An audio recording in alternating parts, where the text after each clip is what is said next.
This is Thursday, September 23, 2021. Welcome to the League of Women Voters Annual County Commissioners Meeting. We're delighted you've joined us. My name's Effie Callis. I'm the president of the League of Women Voters of Jefferson County. I want to do a few housekeeping items, some upcoming league events. Please mark your, not mark your calendars, take a look at our website. Susan, if you'll put our league's website in the chat. We'll be having notices for our upcoming Winter Legislators Send-Off meeting, usually held in December or early January. This program is an opportunity for us to speak informally with our legislators and share our priorities with them for the upcoming legislative session. I think Susan's already maybe dropped that in the chat. Check out our local league, Jefferson County's website for updates on those dates and times.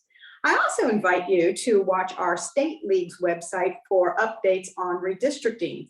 As of yesterday, all of the public hearings by the legislature's joint committee on redistricting have been held, and now I think they're moving forward with their own meetings. The Committee on Fair Maps for League of Women Voters West Virginia has been meeting, and they've also been making presentations to the subcommittee. There's a lot of information on their website. Susan will put a link to their website in the chat for you now. I urge you to check it out because redistricting is probably one of the most important pieces that's coming down the pike at us. Now I want to move about tonight.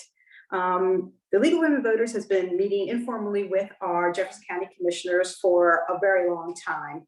And I just wanted to give you a little background for those of you who may not know. Many of you have been over and over again at our meetings, but for anybody who's new here, we always like to try to host these in person, usually over a breakfast as a means to speak informally and to, kind of chat over food and, take away the barriers of a dais and an audience and just sort of talk informally about issues. However, because of the continuing crisis with COVID, we're still doing everything virtually, but we hope that that won't diminish the goodwill that's always developed with the league and the commissioners during these events. I'd like to introduce to you tonight the commissioner who's joined us.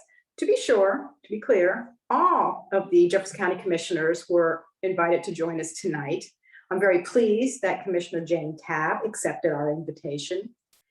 Ms. Tabb represents the Middleway District and has been a county commissioner since the year 2000. Your moderator this evening will be league member Dixie Dunn. Wave, Dixie. Dixie will begin the program, and about halfway through, she'll pose your questions to the panelists. Right now, the panel consists of one, Jane, but if another commissioner should join us, we would welcome him or her, of course. Please keep yourself on mute. Type your question into the chat, and Dixie will ask the question. Susan will also be behind the scenes, helping make sure that all of the questions are funneled to Dixie should she miss any. And we hope to get through as many questions as possible. We'll close somewhere around 8:15. So with that, I'd like to turn it over to Dixie. Dixie, welcome. Okay. Okay, great.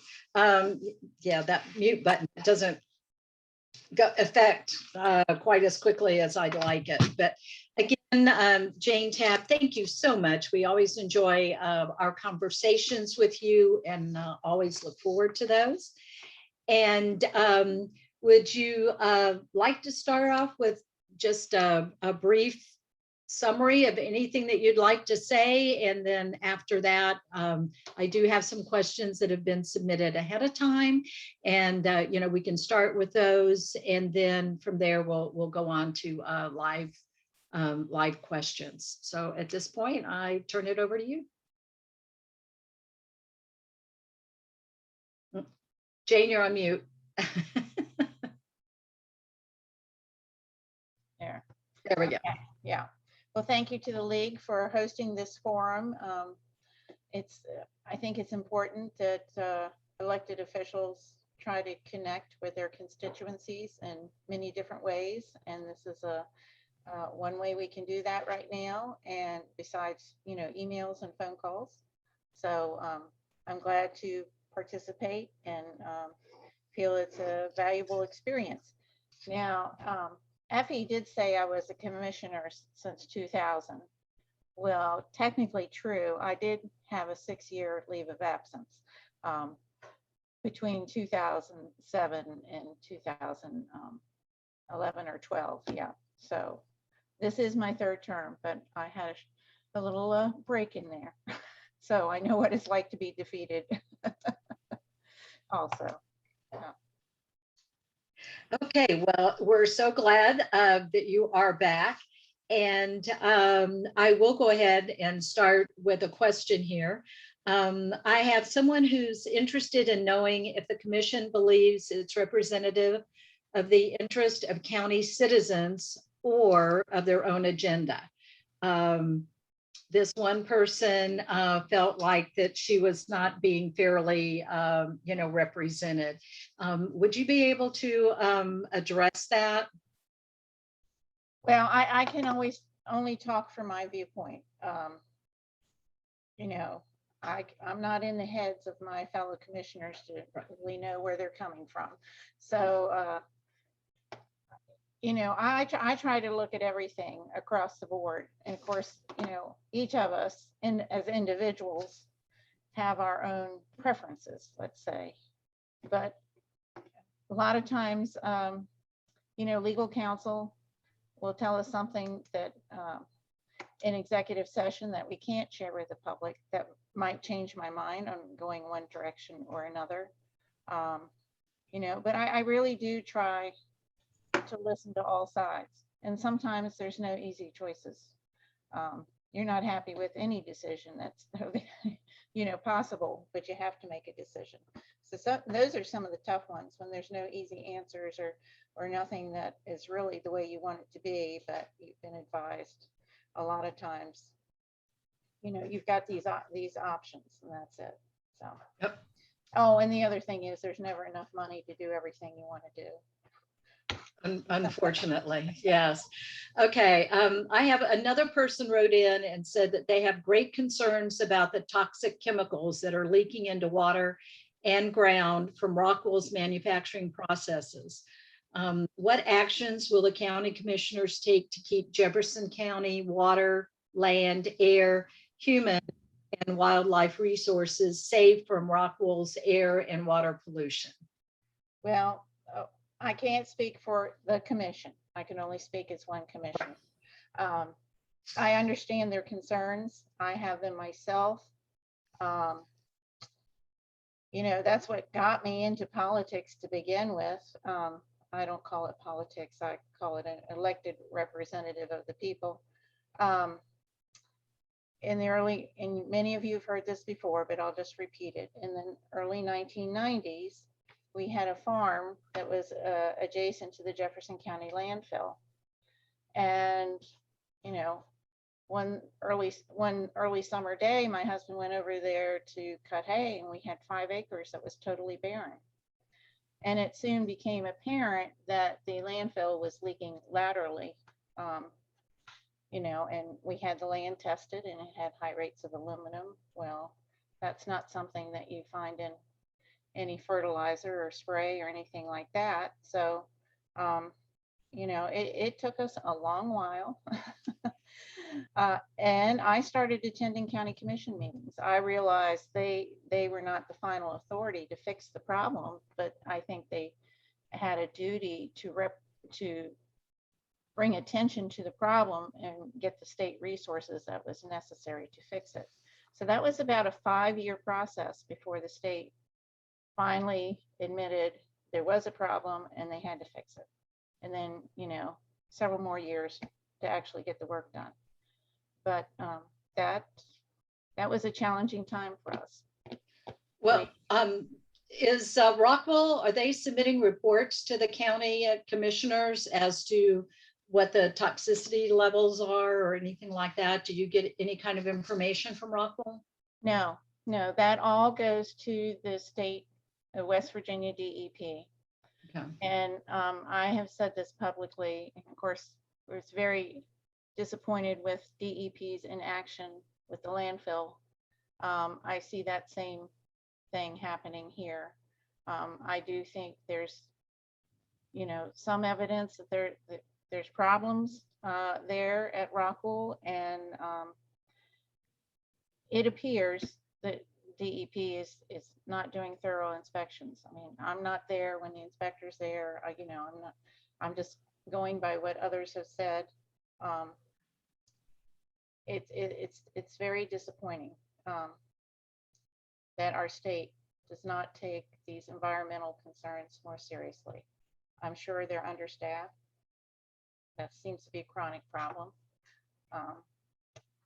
So you just got to keep on hammering away. Okay.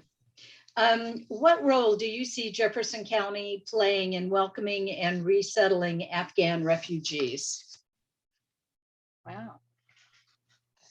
I have no experience in that area. I know we have a homelessness problem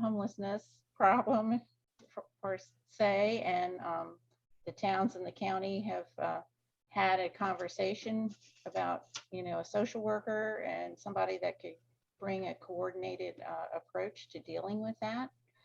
But then COVID happened, and, you know, everybody's a little afraid to commit to additional staffing when we don't know how the money's going to run, how it's going to impact us all. So I'm sorry, I don't have a specific answer for the Afghan refugees.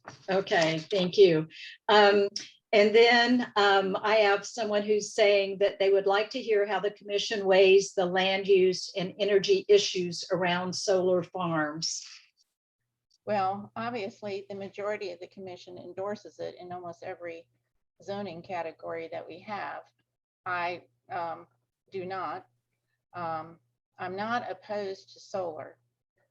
I'm opposed to some of the, I don't want it, the rural zone especially, you know, everything in the comprehensive plan, you know, you talk about solar in some different instances, and I can see it in some of the other, the commercial areas and some of that.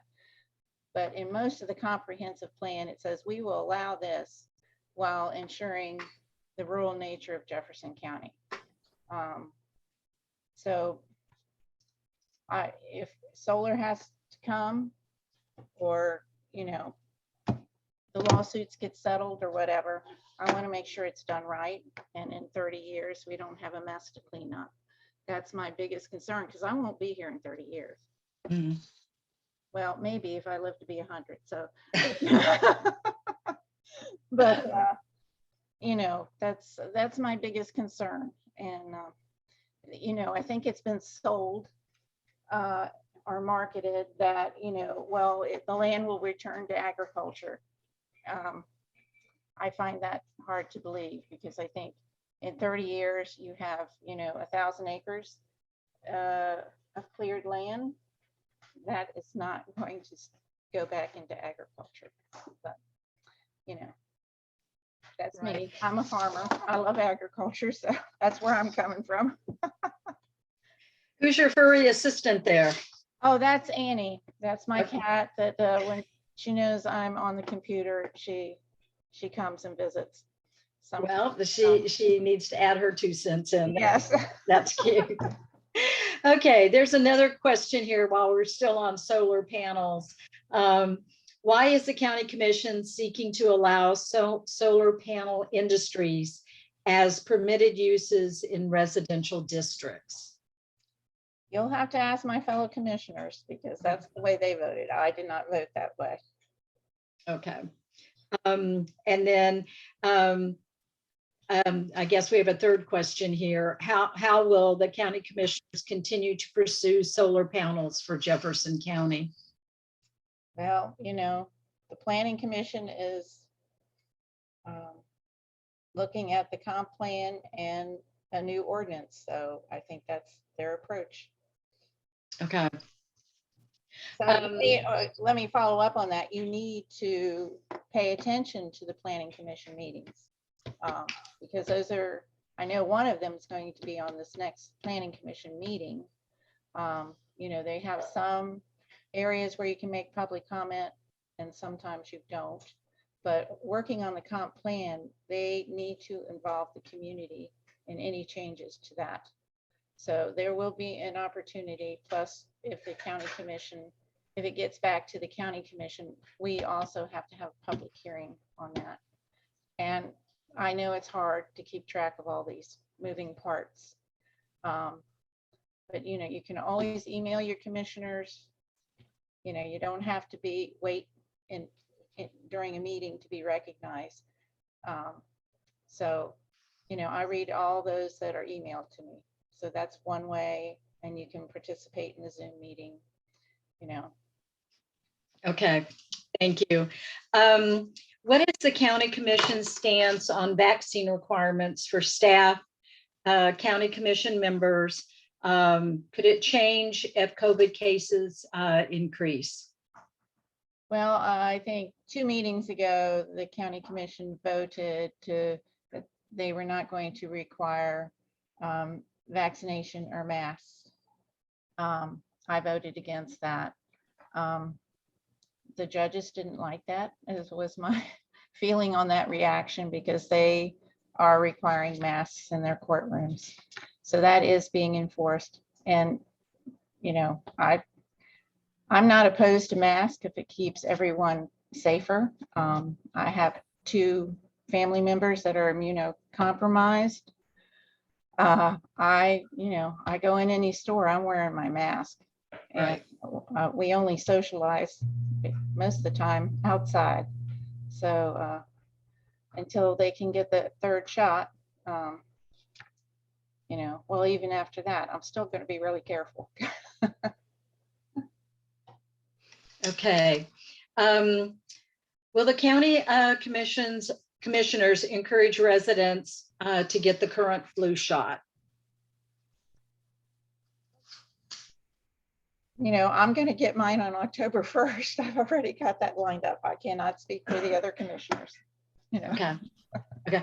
Well, I don't know if it really, this is just my own personal opinion. I don't know if it really falls to the county commissioners Right. to enforce that. To me, it seems like that is a personal choice. Yeah, I don't think we have any legal authority to enforce that. So. Right. Right. I mean, it would be nice, you know, if I guess if the county commissioners would encourage shots, but again, it is a personal decision.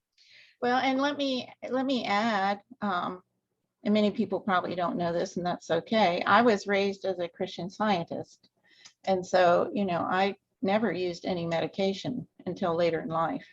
And so I understand the perspective of personal choice, but then I also understand the perspective of being respectful of our neighbors and protective of everyone. So, yeah, I can see both sides of that, but you know, right now, I wish everyone would get vaccinated. I know, and I appreciate your being upfront with that. Can you clarify the idea behind the vote to reduce impact fees dedicated to schools? Is it true that the county would have to return these fees because student growth is declining? I was pretty well blindsided by that vote. I wasn't expecting it.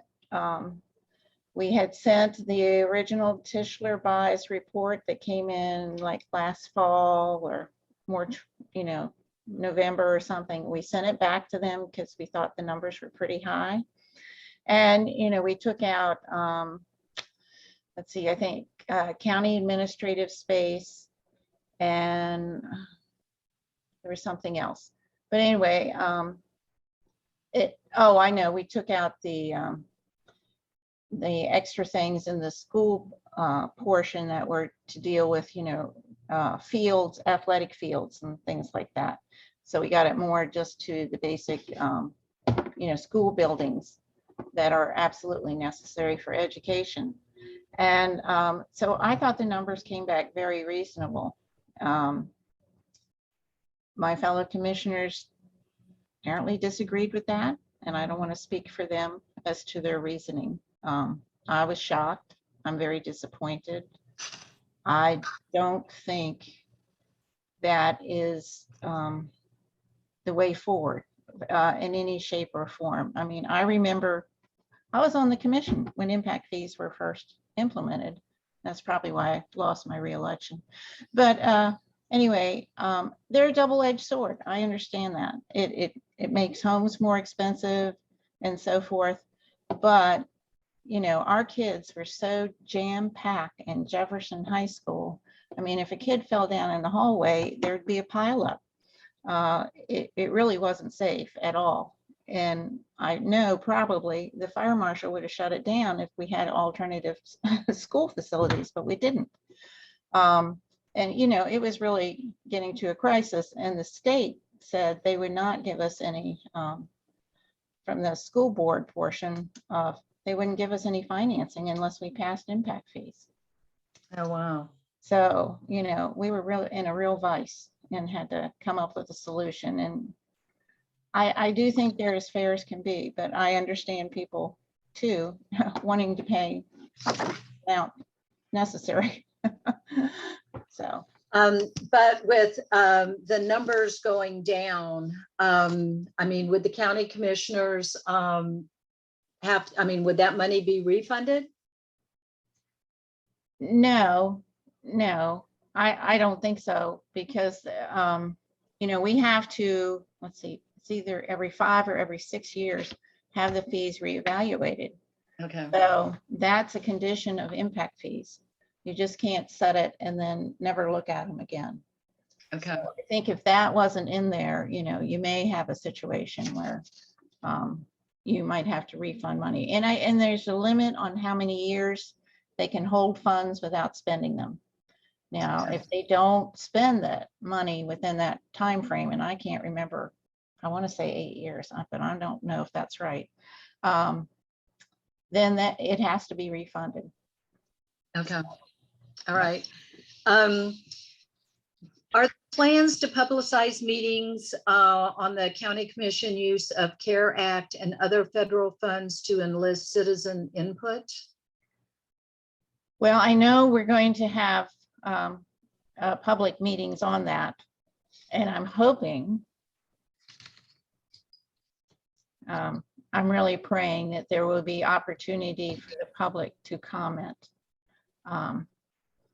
We haven't had one of those yet, so I don't know what the format's going to be, and maybe we'll discuss it at our next meeting.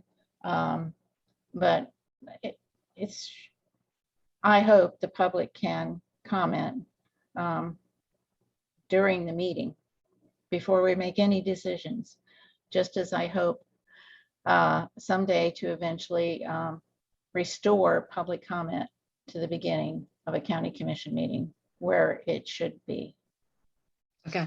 In fact, that's what the last question is on this. It says, how has moving the public comment section on the agenda worked out for the commission and the public?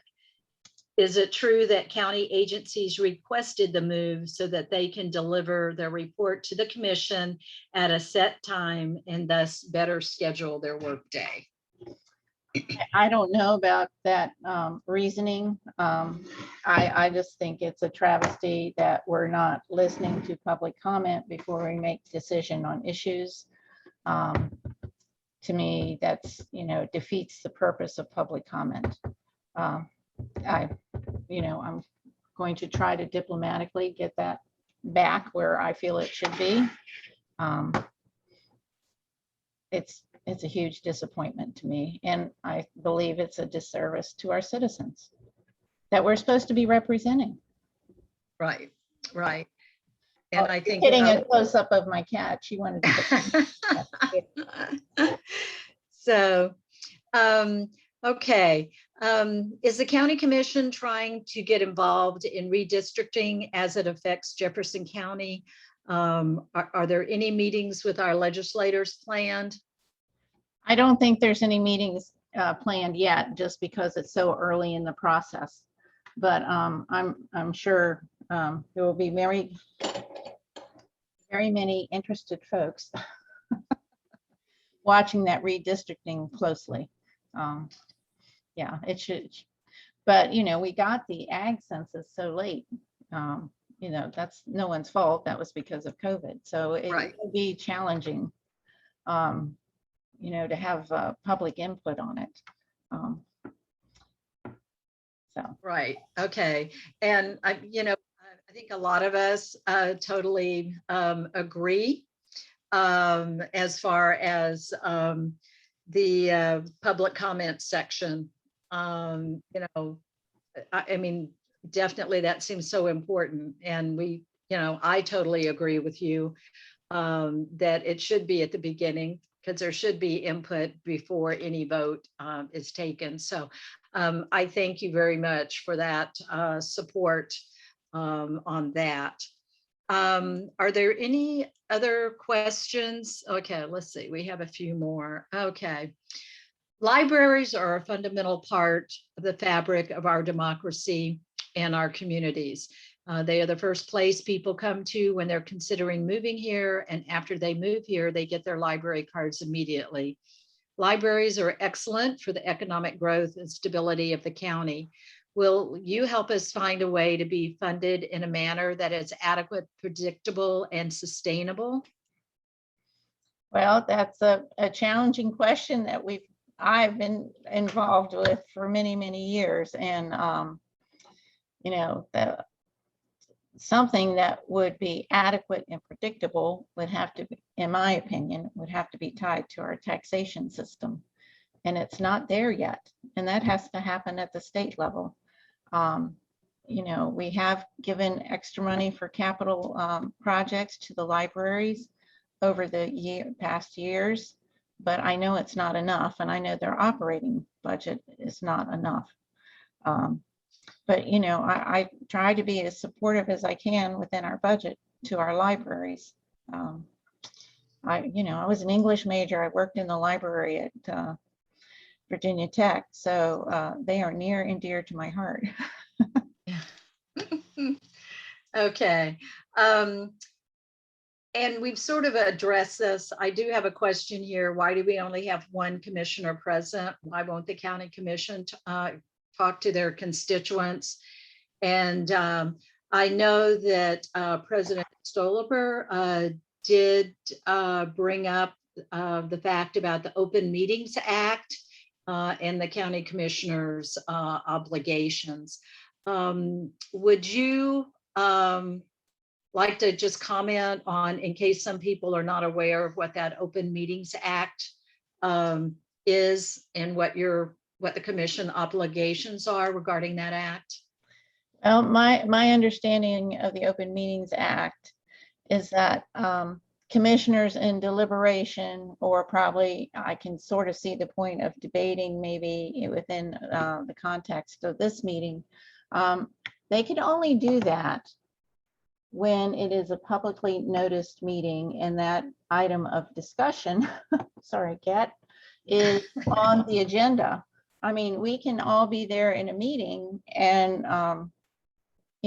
somebody just bring up another topic. Well, really, we got to shut it down. We should not talk about things that aren't on the agenda, because the public has no idea, that subject has been brought up. And, if it's not in a public, if it hasn't been noticed in the meeting, we cannot talk about it. It's a very important, crucial component of local government and state government.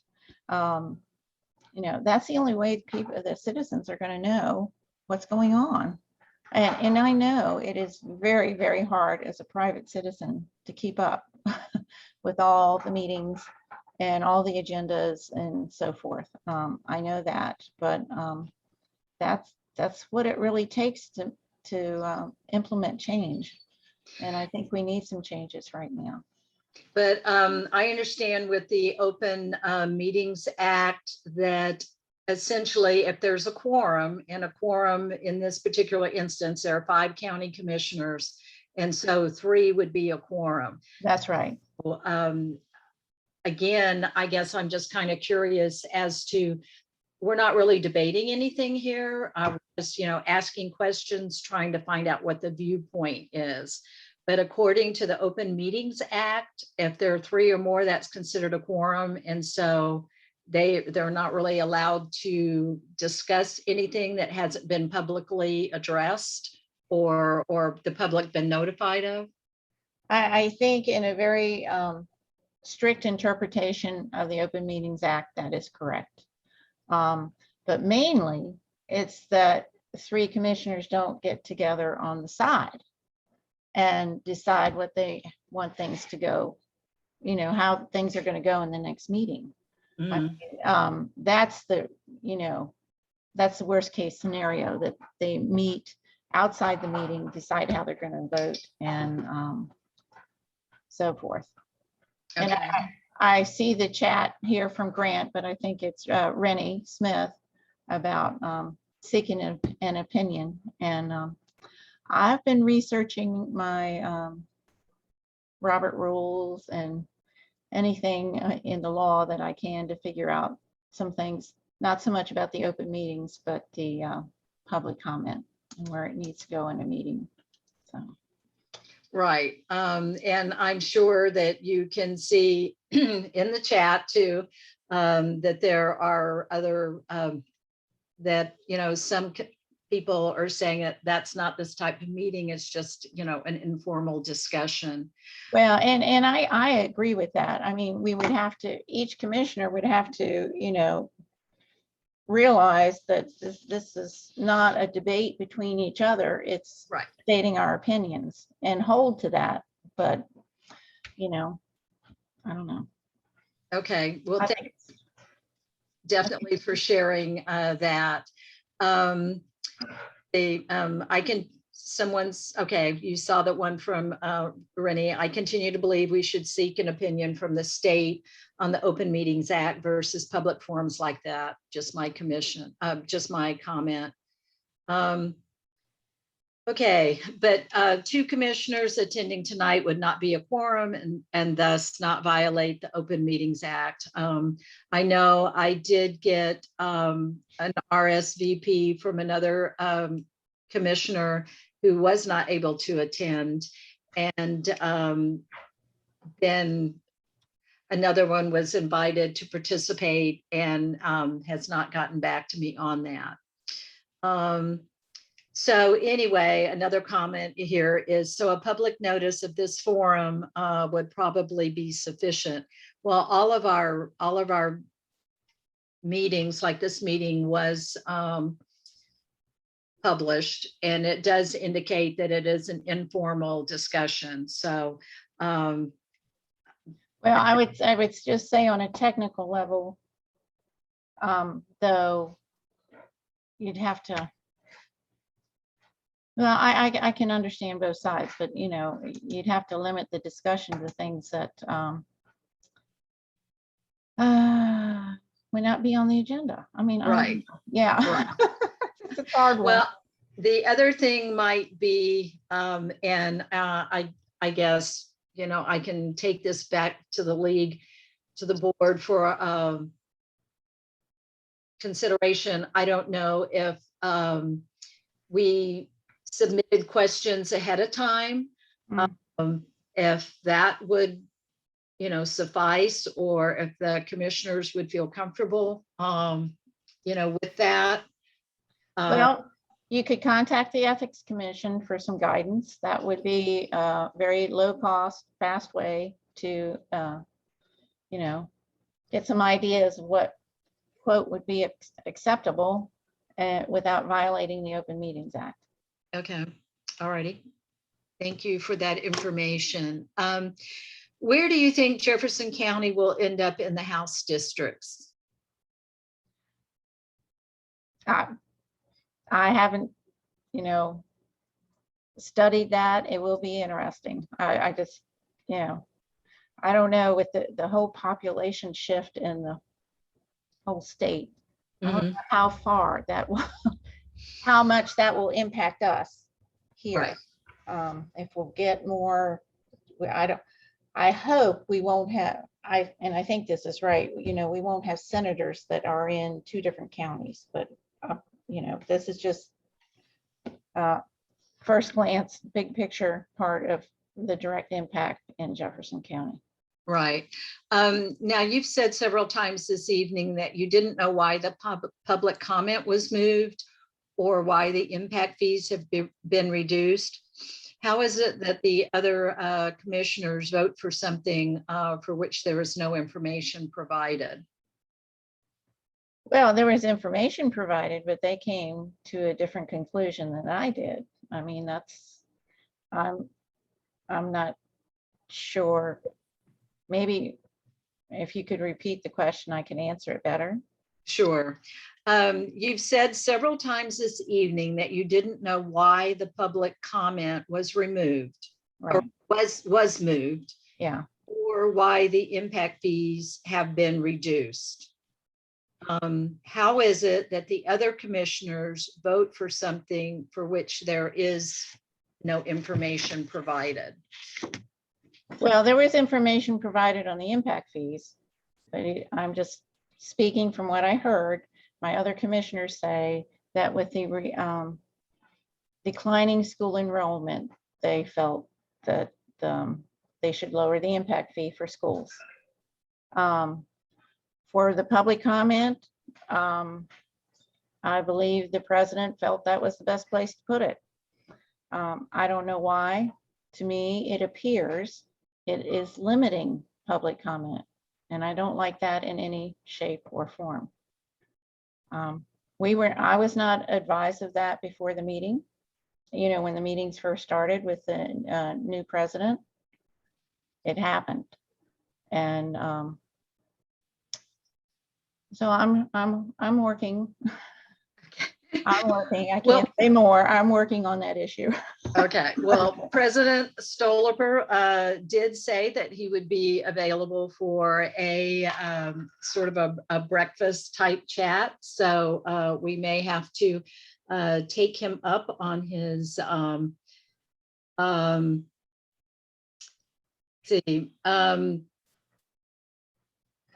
okay.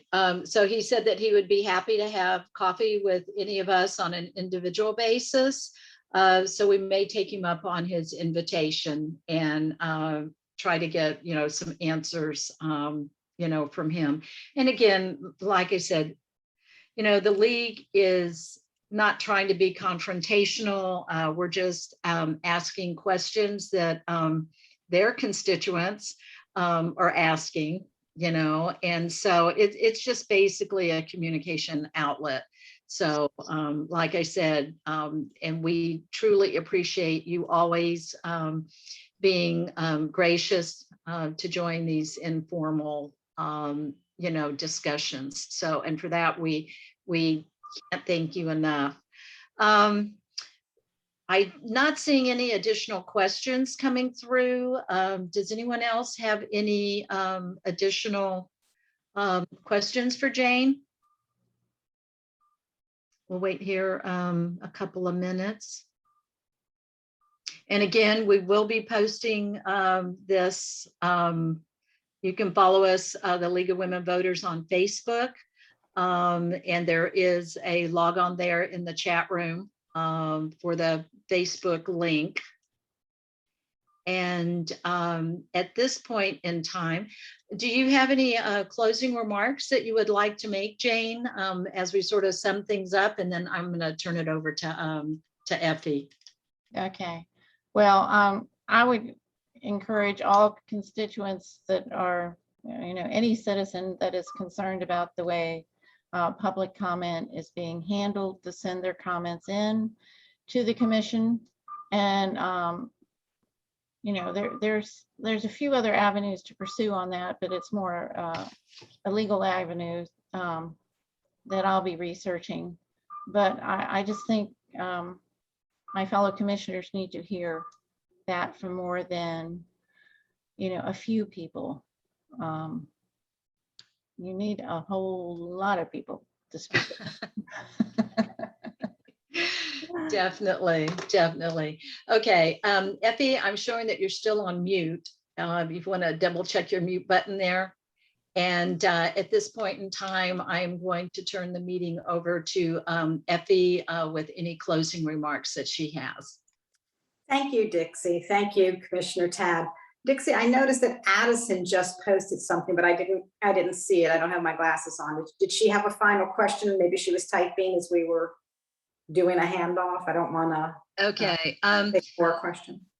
For clarification on the Open Meetings Act, it was my understanding that the commission posted notices in the past about these types of forums. The notice can be broad, but the public is aware of the event, so it's not considered a violation. So that was just a comment there. Okay, well, thank you. Oh, looks like Becky Phipps. Okay. Typing. What is the commission doing to protect the rural beauty of Jefferson County? Well, I'll be very blunt. I don't think they're doing anything.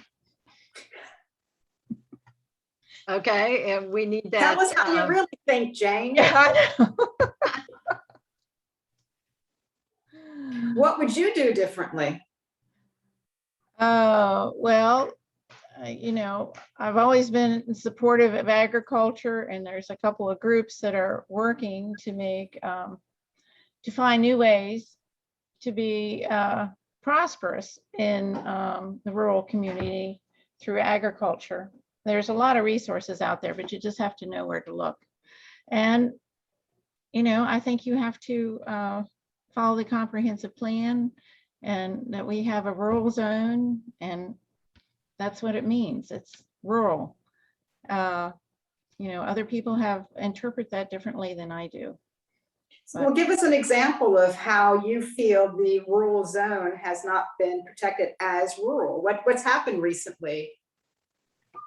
Well, I mean, you know, the solar farm project is, well, it should be said, I should say correctly, the solar facility project that is, well, there's several listed on the, there's a website called the PJM website that they have to go through their application process to send their electricity, you know, through the power lines. And I've watched that and has seen the projects that are proposed, and that's going to take up, you know, thousands of acres. And I don't think that's protecting the rural community.